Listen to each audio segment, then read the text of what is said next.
दोस्तों, अमेरिका और ईरान के बीच जो 40 दिनों की जंग चली थी ना, अब ऐसा हमें लग रहा है कि हम इस टकराव के दूसरे और शायद ज़्यादा खतरनाक दौर की तरफ बढ़ रहे हैं। लेकिन इस बार ईरान की रणनीति बहुत साफ दोस्तों नज़र भी आ रही है।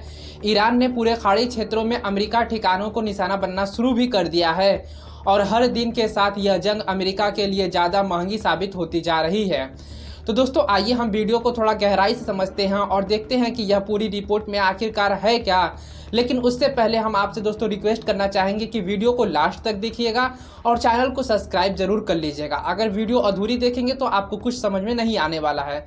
तो वीडियो को सब्सक्राइब करिए और आइए पूरी इन्फॉर्मेशन देखते हैं कि आखिरकार यह पूरा मामला क्या है, आखिरकार यह जो लड़ाई है वो दूसरे पड़ाव में कैसे आ गई है। तो आइए शुरू से समझने की कोशिश करते हैं। दोस्तों, सबसे पहले तो आप ये मत भूलिएगा कि राष्ट्रपति डोनाल्ड ट्रंप पहले से ही घरेलू मोर्चे पर मुश्किल में है। विपक्ष डेमोक्रेटिक तो छोड़ दीजिए, बल्कि उनकी अपनी पार्टी रिपब्लिक पार्टी के सांसद भी उनका विरोध कर रहे हैं। अमेरिकी संसद में हाल ही में एक नया कानून पास हुआ है जिसके मुताबिक अगर ट्रंप कोई नई जंग छेड़ना चाहते हैं ना, तो उन्हें पहले कांग्रेस से मंजूरी भी लेना होगा।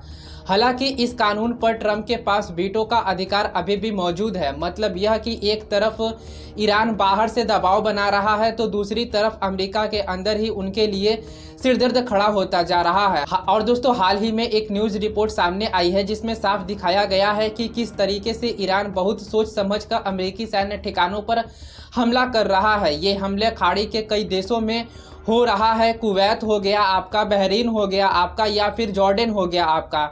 जहां जहां अमेरिका सैन्य और उनके संसाधन मौजूद है वहां पर ईरान बड़ी ही बारीकी से निशाना साध रहा है। इन हमले में ईरान कई तरीके से हथियार का इस्तेमाल भी कर रहा है। हार्मोन्स जैसे हो गया आपका, रॉकेट प्रणाली हो गया, शहीद ड्रोन हो गया और जुल्फ़िकार ड्रोन हो गया। और यह हमले बेहद सटीक तरीके से अपने लक्ष्य तक पहुंच जा रहे हैं। अब इसे आसान भाषा में समझते हैं कि आखिरकार ईरान की इस्माइल रिवॉल्यूशन गार्ड कोर यानी IRGC और ईरान सेना ने ऐसा क्यों किया है और उन्होंने कुवैत, बहरीन और जॉर्डन में मौजूद अमेरिकी सैन्य ठिकानों पर मिसाइल और ड्रोन हमले की एक नई कड़ी शुरू कर दी है। उनका दावा है कि यह जवाबी कार्रवाई है क्योंकि अमेरिका ने पहले ईरान पर हमला किया था।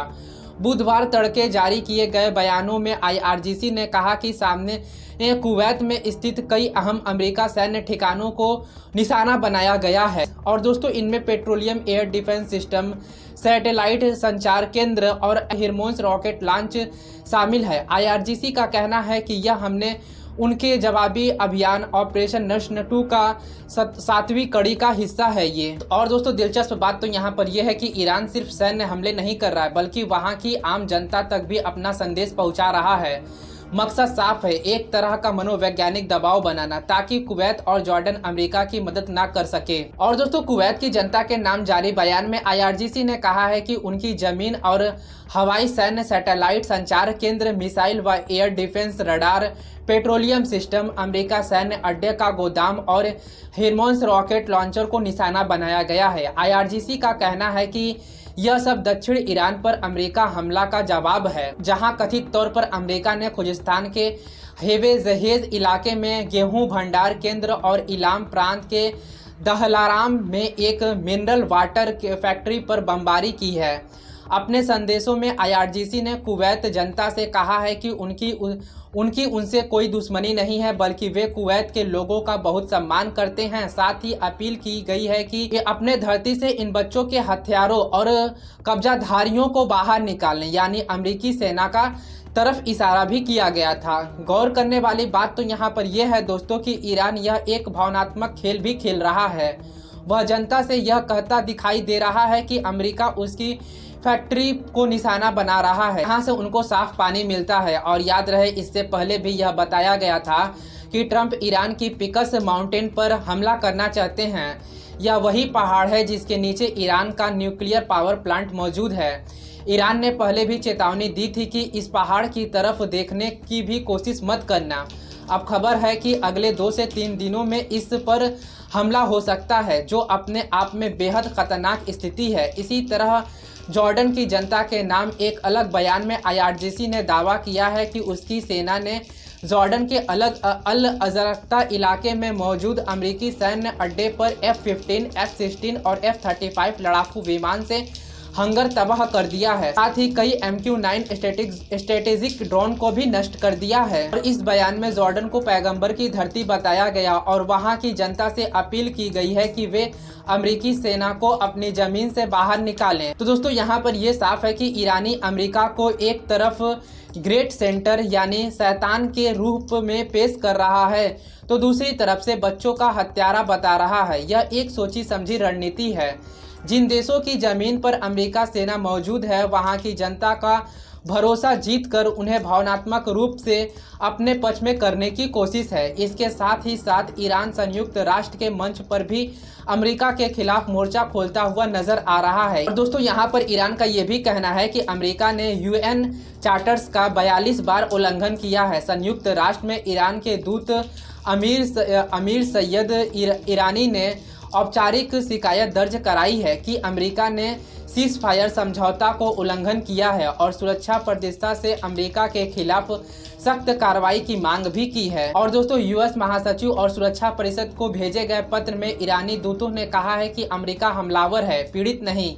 ईरान के मुताबिक 17 जून 2026 को पाकिस्तान की मध्यस्थता में हुए इस्लामाबाद समझौता के तहत तय हुआ था कि जंग खत्म होगी, हार्मुज जलबंधों को खोला जाएगा और अमेरिका नौसैनिकों को नाकेबंदी हटा ली जाएगी। लेकिन ईरान का आरोप है कि अमेरिका ने समझौता पर दस्तखत करने के फौरन बाद ही उसे कमजोर करना शुरू कर दिया था। कई बार हमले किए, ईरानी तेल बिक्री की मंजूरी रद्द कर दी गई और हार्मुज को संचालक में दखल दिया गया और लेबनान में इजराइल की कार्रवाई रोकने की अपनी जिम्मेदारी भी नहीं निभाया। ईरान के मुताबिक 18 जून से 13 जुलाई के बीच अमेरिका के सैन्य कार्रवाई, धमकियां और नए प्रतिबंध और ईरानी तेल निर्यात पर रोक जैसी कई शर्तें का उल्लंघन किया।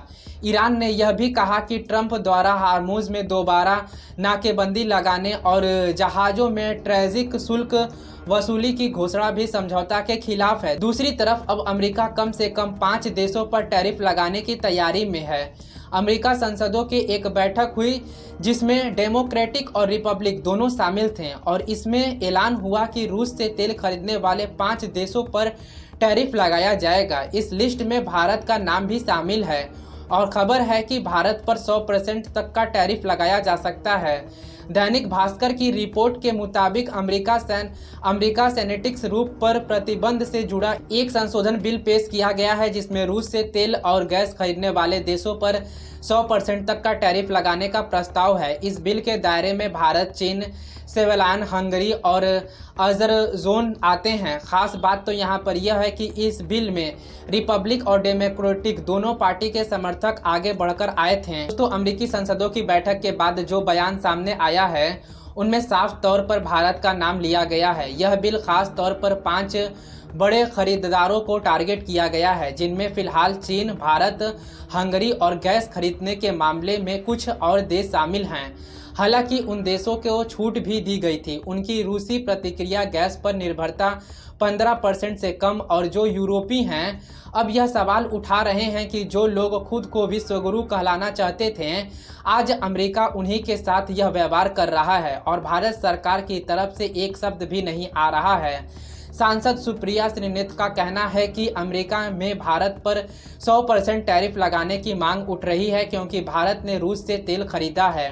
तो उनके मुताबिक यह मांग खुद ट्रंप ने अपने लोगों से उठवा रहे हैं और सवाल यहाँ पर यह है कि आखिर भारत की नीति कौन तय कर रहा है। उनका आरोप है कि पहले सस्ता रूसी तेल खरीदने के लिए ट्रंप से मंजूरी ली गई थी, उनकी अनुमति भी तय की गई थी और अब उसी खरीद पर भारी टैक्स की धमकी मिल रही है। उनका कहना है कि अमेरिका लगातार भारत को निशाना बना रहा है लेकिन भारत सरकार पूरी तरीके से खामोश और समर्पित नजर आ रहा है। और दोस्तों, यहाँ पर एक स्वाभाविक सवाल ये भी उठता है कि यह अनुमति भी तो पहले ट्रंप ने ही दी थी कि भारत रूस से तेल खरीद सकता है और अब जब भारत वहीं से तेल खरीद रहा है तो उस पर 100% टैरिफ की बात हो रही है और सरकार की तरफ से पूरी खामोशी है। विपक्ष का कहना है कि यह किस तरह का दबाव है, ब्लैकमेलिंग है, जिसके चलते इतनी बड़ी चुप्पी साधी जा रही है। इसी बीच यह भी चर्चा हो रहा है कि प्रधानमंत्री के करीबी माने जाने वाले